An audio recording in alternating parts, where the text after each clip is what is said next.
Little Snow White. Once upon a time, in the middle of winter, when the flakes of snow were falling like feathers from the sky, a queen sat at a window sewing, and the frame of the window was made of black ebony. And while she was sewing and looking out of the window at the snow, she pricked her finger with the needle, and 3 drops of blood fell upon the snow. And the red looked pretty upon the white snow, and she thought to herself, if only I had a child as white as snow, as red as blood, and as black as the wood of the window frame. Soon after that she had a little daughter, who was as white as snow, and as red as blood, and her hair was as black as ebony, and she was therefore called Little Snow White. And when the child was born, the queen died. After a year had passed, the king took another wife. She was a beautiful woman, but proud and haughty, and she could not bear that anyone else should surpass her in beauty. She had a wonderful looking-glass, and when she stood in front of it and looked at herself in it, and said, looking glass on the wall, who in this land is the fairest of all? The looking-glass answered, you, O queen, are the fairest of all. Then she was satisfied, for she knew that the looking-glass spoke the truth. But Snow White was growing up, and grew more and more beautiful. And when she was 7 years old, she was as beautiful as the day, and more beautiful than the queen herself. And once, when the queen asked her looking-glass on the wall, who in this land is the fairest of all? It answered, you are fairer than all who are here, Lady Queen, but more beautiful still is Snow White, as I ween. Then the queen was shocked, and turned yellow and green with envy. From that time, whenever she looked at Snow White, her heart heaved in her breast. She hated the girl so much.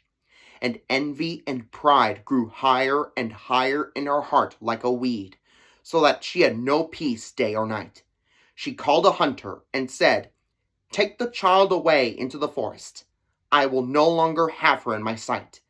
Kill her, and bring me back her heart as a token. The hunter obeyed, and took her away. But when he had drawn his knife, and was about to pierce Snow White's innocent heart, she began to weep, and said, ah, dear hunter, spare me my life. I will run away into the wild forest, and never come home again. And as she was so beautiful, the hunter had pity on her, and said, run away then, you poor child. The wild beasts will soon devour you, thought he, and yet it seemed as if a stone had been rolled from his heart, since he no longer needed to kill her. And as a young boar just then came running by, he stabbed it, and cut out its heart, and took it to the queen as proof that the child was dead.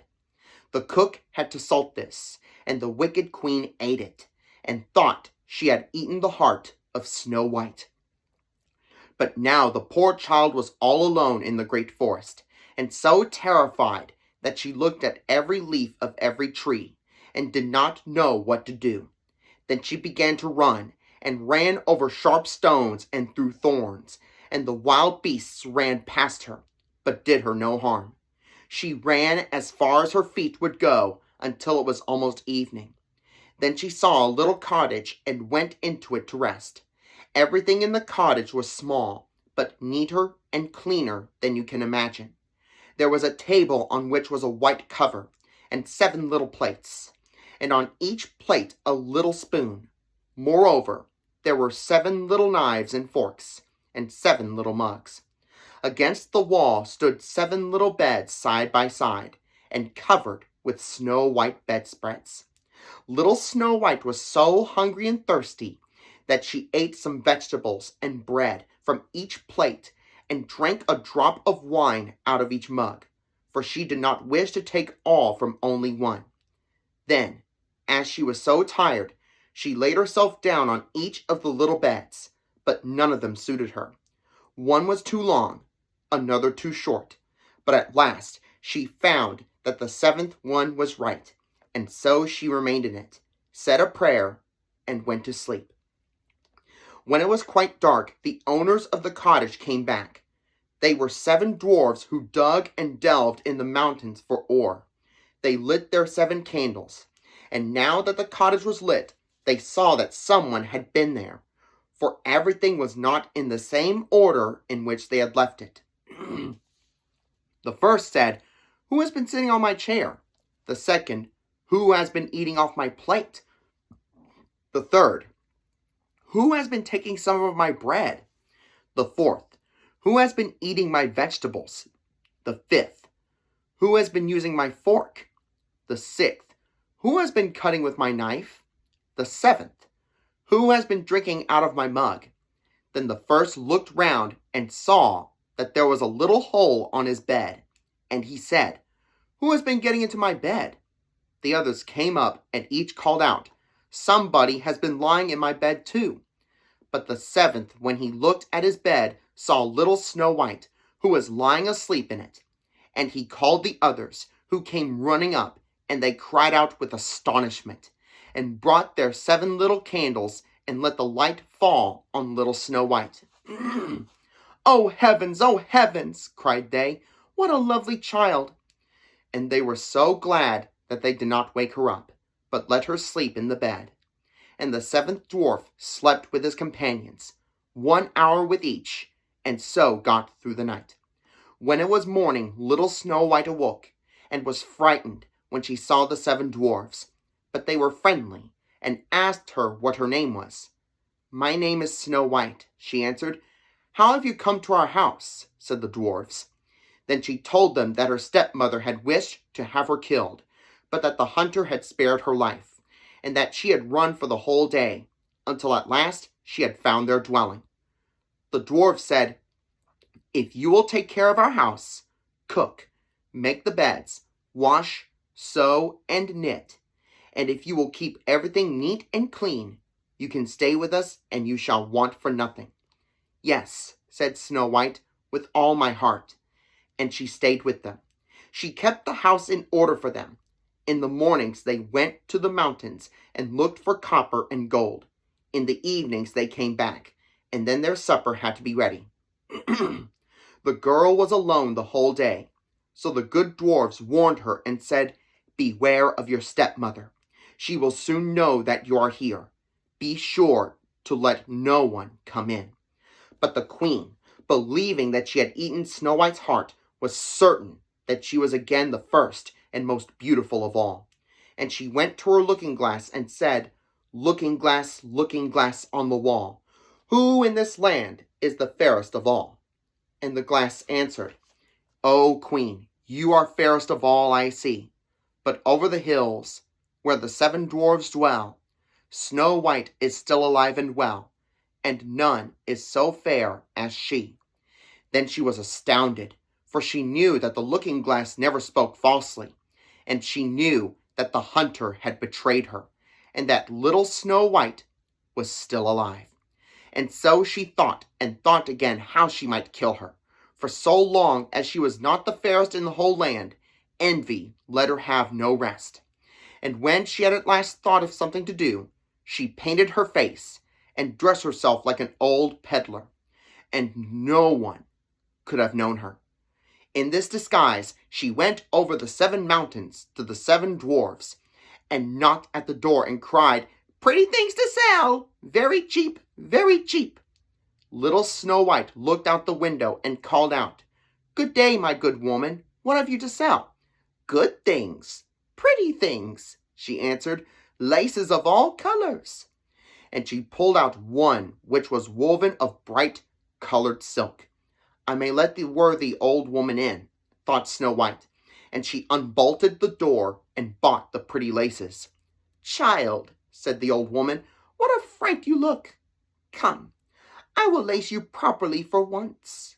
Snow White had no suspicion, but stood before her and let herself be laced with the new laces. But the old woman laced so quickly and so tightly that Snow White lost her breath and fell down as if dead. "Now I am the most beautiful," said the queen to herself, and ran away. Not long afterwards, in the evening, the 7 dwarfs came home, but were shocked that they saw their dear little Snow White lying on the ground, and that she neither stirred nor moved, and seemed to be dead. They lifted her up, and, as they saw that she was laced too tightly, they cut the laces. Then she began to breathe a little, and after a while came to life again. When the dwarfs heard what had happened, they said, "The old peddler was none other than the wicked queen. Take care, and let no one come in when we are not with you." But the wicked woman, when she had reached home, went in front of the glass and asked, looking glass on the wall, "Who in this land is the fairest of all?" And it answered as before, "O Queen, you are fairest of all I see. But over the hills, where the 7 dwarfs dwell, Snow White is still alive and well, and none is so fair as she." When she heard that, all her blood rushed to her heart with fear, for she saw plainly that little Snow White was again alive. "But now," she said, "I will think of something that shall put an end to you." And by the help of witchcraft, which she understood, she made a poisonous comb. Then she disguised herself and took the shape of another old woman. So she went over the 7 mountains to the 7 dwarfs, knocked at the door, and cried, "Good things to sell, cheap, cheap." Little Snow White looked out and said, "Go away. I cannot let anyone come in." "I suppose you can look," said the old woman, and pulled the poisonous comb out and held it up. It pleased the girl so well that she let herself be fooled, and opened the door. When they had struck a bargain, the old woman said, "Now I will comb you properly for once." Poor little Snow White had no suspicion, and let the old woman do as she pleased. But hardly had she put the comb in her hair than the poison in it took effect, and the girl fell down senseless. "You paragon of beauty," said the wicked woman, "you are done for good." And she went away. But fortunately it was almost evening, when the 7 dwarfs came home. When they saw Snow White lying as if dead upon the ground, they at once suspected the stepmother, and they looked and found the poisoned comb. Scarcely had they taken it out when Snow White came to, and told them what had happened. Then they warned her once more to be upon her guard, and to open the door to no one. The queen, at home, went in front of the glass and said, looking glass on the wall, "Who in this land is the fairest of all?" Then it answered as before, "O Queen, you are fairest of all I see. But over the hills, where the 7 dwarfs dwell, Snow White is still alive and well, and none is so fair as she." When she heard the glass speak, she trembled and shook with rage. "Snow White shall die," she cried, "even if it costs me my life." With that, she went into a quite secret, lonely room, where no one ever came, and there she made a very poisonous apple. Outside it looked pretty, white with a red cheek, so that everyone who saw it longed for it, but whoever ate a piece of it must surely die. When the apple was ready, she painted her face, and dressed herself up as a countrywoman. And so she went over the 7 mountains to the 7 dwarfs. She knocked at the door. Snow White put her head out of the window and said, "I cannot let anyone in. The 7 dwarfs have forbidden me." "It is all the same to me," answered the woman. "I shall soon get rid of my apples. Here, I will give you one." "No," said Snow White, "I dare not take anything." "Are you afraid of poison?" said the old woman. "Look, I will cut the apple in 2 pieces. You eat the red cheek, and I will eat the white." The apple was so cunningly made that only the red cheek was poisoned. Snow White longed for the fine apple, and when she saw that the woman ate part of it, she could resist no longer, and stretched out her hand and took the poisonous half. But hardly had she taken a bite than she fell down dead. Then the queen looked at her with a dreadful look, and laughed aloud and said, "White as snow, red as blood, black as ebony wood. This time the dwarfs cannot wake you up again." And when she asked the looking-glass at home, looking glass on the wall, "Who in this land is the fairest of all?" it answered at last, O Queen, in this land you are fairest of all. Then her envious heart had rest, so far as an envious heart can have rest. The dwarfs, when they came home in the evening, found Snow White lying upon the ground. She breathed no longer and was dead. They lifted her up, looked to see whether they could find anything poisonous, unlaced her, combed her hair, washed her with water and wine. But it was all of no use. The poor child was dead, and remained dead.